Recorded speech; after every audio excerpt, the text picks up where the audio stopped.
ഇന്നത്തെ വീഡിയോയിൽ നമ്മൾ നേന്ത്രപ്പഴം കൊണ്ട് ഒരു അലുവയായിട്ട് ഉണ്ടാക്കിയിരിക്കുന്നത്.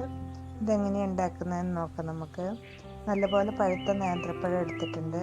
നേന്ത്രപ്പഴം പൊളിച്ച് ചെറുതായിട്ട് അരിഞ്ഞ് മിക്സീൻ്റെ ജാറിലിട്ട് അരച്ചെടുക്കുക. ഇത് നല്ലപോലെ അരിഞ്ഞ് കിട്ടാൻ വേണ്ടി ഒരു തുള്ളി വെള്ളം ചേർക്കുന്നുണ്ട്. കട്ടയൊന്നുമില്ലാതെ അരിഞ്ഞ് കിട്ടാൻ വേണ്ടി വെള്ളം ചേർക്കുന്നത്. അപ്പോൾ അരച്ചുകൊണ്ട് തന്നെ പഴം ജ്യൂസ് നമുക്ക് മാറ്റി വയ്ക്കാം. ഇനി ഇതിലേക്ക് മധുരത്തിന് ആവശ്യമായ വെല്ലം പാവ് കാച്ചാൻ വയ്ക്കാം നമുക്ക്. ഇപ്പോൾ നമ്മൾ വെല്ലം പാവ് കാച്ചാൻ വെച്ചിട്ടുണ്ട്. ഇനി നമ്മളൊരു പാൻ അടുപ്പത്ത് വെച്ച് അതിലേക്ക് 2-3 സ്പൂൺ നെയ്യ് ഒഴിച്ച് കുറച്ച് കപ്പലണ്ടിപ്പരിപ്പ് വറുത്തെടുക്കാം.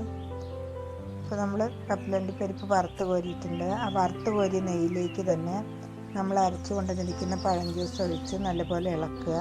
ഒരു 10 മിനിറ്റൊക്കെ ഇളക്കണം കേട്ടോ. അപ്പോഴേ അതിലെ വെള്ളമൊക്കെ വറ്റി കുറുകി വരാൻ തുടങ്ങുള്ളൂ.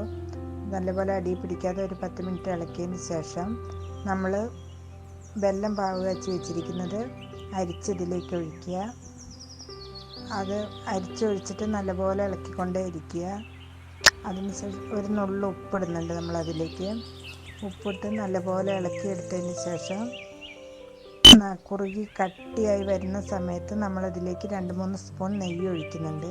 നെയ്യ് ഒഴിച്ച് നല്ലപോലെ ഇളക്കിയെടുക്കുക. ഇപ്പോൾ നല്ല കുറുകി കട്ടിയായി വന്നിട്ടുണ്ട് കേട്ടോ. ഇനിയിപ്പോൾ നമ്മൾ വറുത്ത് കോരി വെച്ചിരിക്കുന്ന കപ്പലണ്ടിപ്പരിപ്പ് ഇതിലേക്ക് ചേർത്ത് നല്ലപോലെ മിക്സ് ചെയ്ത് ഇളക്കിയെടുക്കാം. ഇളക്കിയെടുത്തതിന് ശേഷം ഇപ്പോൾ നല്ലപോലെ കട്ടിയായി വന്ന സമയത്ത് നമ്മൾ വാങ്ങി വയ്ക്കുക. വാങ്ങി ഒരു പരന്ന പാത്രത്തിൽ ഒഴിച്ച് ഇത് മാറ്റി നമുക്ക് അടച്ചു വയ്ക്കാം. ചൂടാറി കഴിയുമ്പോൾ എടുത്ത് നമുക്ക് മുറിച്ച് നോക്കാം.